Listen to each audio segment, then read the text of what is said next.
네, 오늘 나온 경제 뉴스의 의미와 앞으로의 전망까지 해드리는 경제 오아시스, 이름대로 갈증 해소 코너입니다. 오늘도 경제 뉴스의 이면과 측면을 정밀하게 분석해 주실 전문가와 함께합니다. 박연미 경제평론가 나오셨습니다. 어서 오세요. 안녕하세요. 안녕하세요. 그저께 첫 인사 드렸었잖아요. 네. 주변에서 보시고 뭐라고 하시던가요? 참여한 앵커에 대한 반응이 뜨거웠습니다. 아, 그래요? 다들 김사랑 배우 닮으셨다며. 어머머머. 네. 정말 좋아하시네요. 기분 좋습니다. 네. 네. 본인에 대해서는 얘기 안 해주시나요? 저에 대해서는 동창들이 간혹 연락을 해서 네. 살쪘구나. 어머나. 거의 외모에 대한 그렇죠. 평가였군요. 내용은 재밌었다는 반응이 많던데요. 네네. 자화자찬인가요? 같이 이야기하기에 네. 궁합이 잘 맞더라고요. 자, 어제 이 김방희 소장님이 나오셨는데요. 네. 제가 이 뉴스 저널리즘계에 그 경제 저널리즘계의 네. 킹스맨이라고 해드렸어요. 네. 어떤 닉네임 원하시는 거 있으신가요? 그러면 저는 그 시사계의 김이상궁으로 하겠습니다. 김이상궁이요? 네, 이 뉴스가 정말 진짠지 가짠지, 네. 독이 들어있는지 정확히 전달하고자 하는 메시지는 뭔지 네. 영양 분석을 제가 먼저 먹어보고 어. 정확하게 알려드리겠습니다. 딱이네요. 네. 예. 경제 저널리즘계의 김이상궁. 예. 왕비는 못 되고요. 알겠습니다. 네. 앞으로 좀 알찬 시간 그리고 잘 김이상궁의 역할을 네. 해주시기 바랍니다. 오늘 얘기 나눌 주제 화면으로 먼저 좀 소개해 드리겠습니다.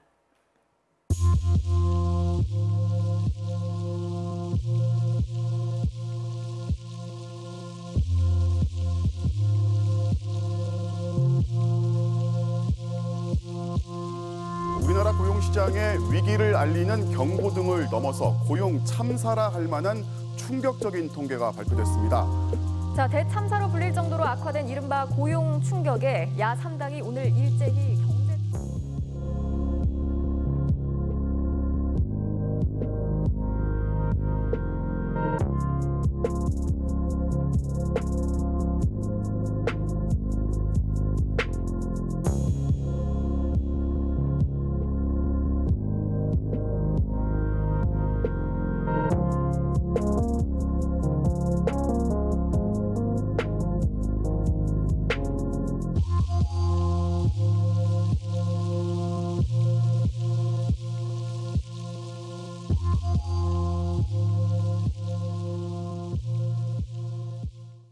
네, 활기차게 시작했지만 그럴 수 없는 분위기입니다. 요즘 통계청이 이래저래 화제인데요.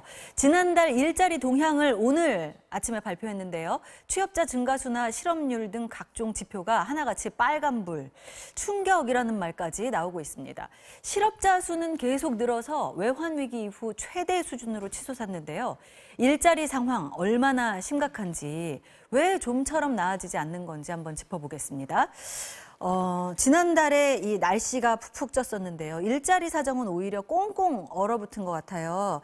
지난달 취업한 사람이 작년 같은 달에 비해서, 그러니까 8월에 비해서 3,000명 정도 늘었다. 이 수치의 의미를 먼저 한번 좀 분석해 주시죠. 네, 지난달에는 저희가 5,000명이다 이렇게 전해드렸고 네. 그때도 큰일 났다 이런 보도 많이 보셨을 텐데요. 네, 그러니까 7월 말씀하시는 그렇죠. 거죠? 7월은 그랬고 그래도 이번 달에는 사상 최악이라고 봤던 지난달보다는 개선되지 않겠느냐. 네. 사실은 오늘 방송을 준비하면서 어제 어느 정도 취재가 된 내용을 가지고 여기 제작진하고 상의를 하면서 이번 달에도 10,000명은 안 될 것 같습니다. 네. 다만 지난달보단 그래도 나아지지 않겠어요. 저희가 그런 대화를 나눴거든요. 네. 근데 그게 도달하지 못했고요. 10,000명이라는 숫자가 이렇습니다.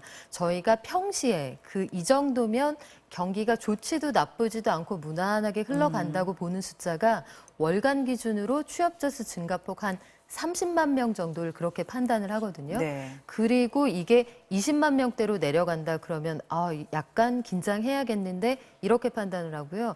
만약에 10만 명대 아래로 떨어진다. 이거 정말 큰일 났다. 보통 이렇게 분석을 합니다. 네. 그런데 10,000명 이하로 떨어진 숫자는 저도 경제기자로 지금 15년 넘게 일했습니다만 사실 처음 보는 숫자였고 네네. 2달 연속도 아주 이례적인 일이고요. 더구나 우리가 더 걱정되는 부분이 뭐냐면 작년 8월하고 올해 8월을 비교를 하는 거잖아요. 네네네. 근데 작년 8월에 취업자 수 증가폭이 작년 한 해 중에 가장 적었습니다. 맞아요. 그 얘기는 그 9월의 경우에 작년 평균치만큼 지난해 9월에 증가폭이 있었더라면 이게 혹여 마이너스까지 가는 상황이 되지 않을까, 이제 그걸 각오해야 되는 상황이 아니냐, 이런 얘기까지 나오는 상황입니다. 사실 작년 8월이 하도 낮아서 이제 깔아준다 뭐 이렇게 이야기할 수 있었죠. 있는데 네. 예, 그런데도 불구하고 3,000명밖에 늘어나지 않았다. 그래서 오히려 이 말씀해 주신 기준이 지금 10만 명이라고 얘기를 해주셨는데요. 뭐 10,000명대 이하니까 정말 심각한 수준이다. 뭐 이렇게 볼 수 있는 것 같아요.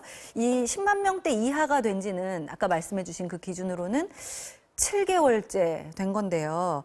이 7월에는 5,000명, 8월에는 3,000명 선.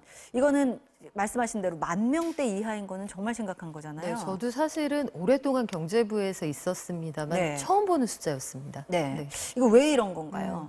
일단은 상황이 뭐 복잡하죠. 여러 가지 복합적으로 작용을 예, 했는데 예. 정부가 설명하는 대로 제조업의 구조 조정도 한 가지 원인이 됐습니다. 네. 자동차, 조선 이런 것들이 일자리를 많이 만들어내는 업종인데 네. 이런 곳이 어렵다 보니까 뭐 군산에서 GM이 철수를 하고요. 성동조선 같은 경우에도 지금 상황이 어렵고 네. 거기에서 발생되는 효과는 빼고 본다고 하더라도 지금 부문별로 줄어드는 일자리는 제조업에서 10만 5천 명 감소한 게 그 여파다. 이건 네. 이례적인 일이다 해서 제외를 하고 보아도 도소매업에서 12만 3천 명이 줄었고요. 음식 숙박업에서 8만 명 가까이 줄었고 네. 지금 저희가 보여드리고 있는 그래프에는 없습니다만 사업시설관리업에서도 11만 명 이상 취업자 수가 줄었습니다. 청소해 주시는 분들 뭐 이런 분들 그렇죠. 말씀하시는 거죠? 경비용역, 청소. 그러니까 사실은 최저임금의 영향이 없지 않구나. 네네. 유추해 볼 수 있는 것이 그 사업시설관리업이나 도소매업, 음식 숙박업 그 최저임금이 많이 올라갈 경우에는 직접적으로 영향을 받게 되는 업종들이거든요. 네네. 여기에서만 그 작년하고 비교했을 때 한 30만 개 이상 일자리가 줄었다 이런 통계가 나와 있기 때문에 네네. 사실상 다시 한번 정부 책임론이 불거질 수 있는 상황입니다. 그렇죠. 좀 하나하나 짚어볼게요. 가장 눈에 띄는 게 이 실업자 수인데요. 이게 정말 20년 전 IMF 외환 위기 이후에 가장 높게 나왔더라고요. 그렇죠. 지금 통계가 113만 3천 명. 예. 8월 기준으로 보면 외환위기가 있었던 99년 이후로 가장 많은 숫자입니다. 네. 그런데 이 실업자라는 게 사실 경기가 좋을 때 많아지기도 하거든요. 경기가 좋을 때는 고용 사정이 좋아질 걸로 기대를 해서 기다리는 거죠. 적극적으로 이제 이력서를 내는 사람이 많아지면 네. 이력서 냈는데 취업을 못했다. 그러면 실업자가 되는 건데 네네. 지금의 상황은 그런 상황은 아닌 것 같고 대표적으로 아르바이트 일자리, 단기 일자리 같은 것들이 많았던 도소매 음식 숙박업 이런 쪽에서 일자리가 줄어들므로써 이력서를 냈는데 일자리 못 구하는 사람이 그만큼 늘어났구나 이렇게 해석할 수 있을 것 네. 같습니다.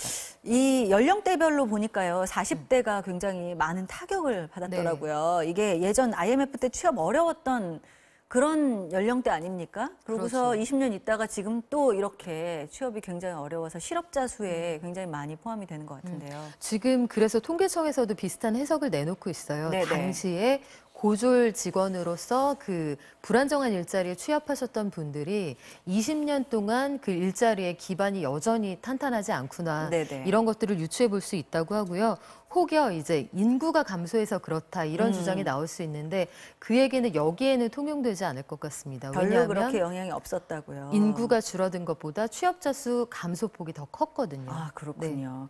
사실 정부가 일자리 늘리겠다고 예산을 대규모로 투입하지 않았습니까? 그렇죠. 그런데도 이렇게 나아질 기미가 보이지 않는 것 같습니다.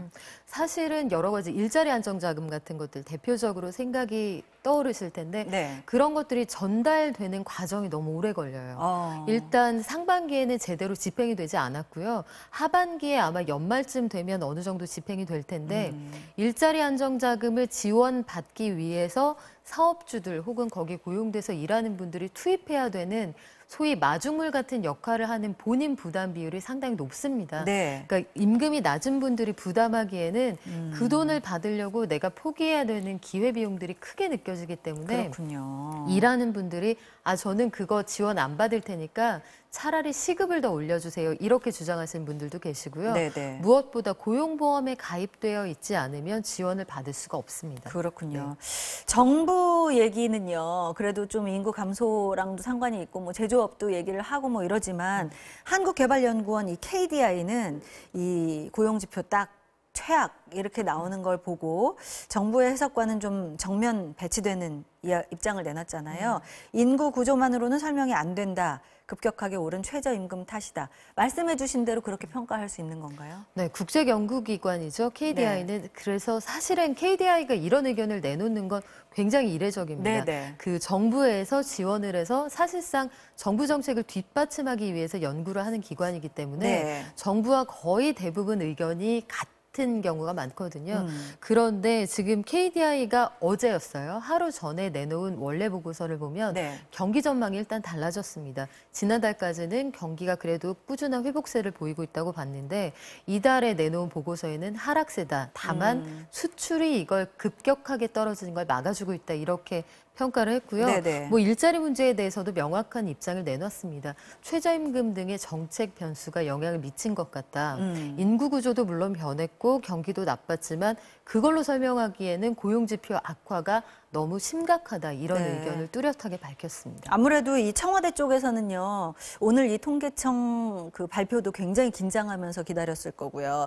이 최악의 고용 성적표를 받아들고서 이거 어떡하나 했을 겁니다. 어떤 반응들 내고 있나요? 일단 청와대하고 기획재정부에는 고용동향 같은 주요 지표는 하루나 이틀 전에 보고가 되거든요. 그래서 당초에 오늘 10시에 잡혀 있었던 그 혁신성장과 관련된 회의가 경제관계 고용장관 회의로 컨셉이 바뀌었어요. 그 정도로 고민이 컸다는 거고요.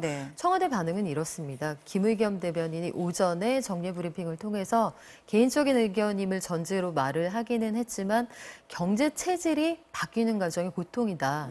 다만 국민들의 목소리는 더 크게 듣겠다고 했는데 이 진위가 어떻게 전달이 될지 이건 잘 모르겠고요. 또 한 가지가 그 청와대에서 현안 점검 회의를 통해 이 KDI 보고서 그리고 고용 악화 상황에 대한 보고를 받은 것으로 알려져 있는데요. 어떤 내용이 구체적으로 오갔느냐 여기에 대해서는 아직까지 정확한 내용이 알려지지 않았습니다. 그렇군요. 우리 경제 정책을 생각하면 이렇게 두 축이라고 생각할 수 있을 것 같아요. 소득주도 성장이 하나 있고 혁신 성장 이렇게 있는데 이 두 축을 또 버티고 계신 분들을 생각하면은 장하성 실장님하고 김동연 경제부총리 아니겠습니까? 김앤장이라고도 불리는데 이 두 분이 사실 뭐 입장이 다르잖아요. 그래가지고 뭐 갈등설도 나오고 했는데 겉으로 갈등이 부딪혔는지는 잘 모르겠습니다만 한 분은 학자 출신, 한 분은 관료 출신 뭐 이래서 입장이 다른 건 확실한 것 같습니다. 근데 확실히 김동연 경제부총리가 이제 해석과 처방을 내놨잖아요. 최저임금의 속도 조절을 좀 해야 되는 것 같다. 이렇게 말씀을 해주셨잖아요. 이거 어떻게 될까요? 그동안은 이제 소위 말하면 잽을 날렸죠. 그동안 잔잽이 많았습니다. 그래서 속도 조절이 필요하지 않을까요? 이런 뉘앙스를 풍겼다면 오늘은 결정적으로 그 발언이 나왔습니다. 구체적으로 당정과 속도 조절에 관한 협의를 시작하겠다. 그러니까 김동연 부총리가 선전포고를 한 셈이고 그렇다면 공개적인 석상에서 아니면 노골적으로 이 갈등 상황이 부각될 수 있어 보이는데 장하성 실장 입장에서는 좀 억울할 수도 있겠죠.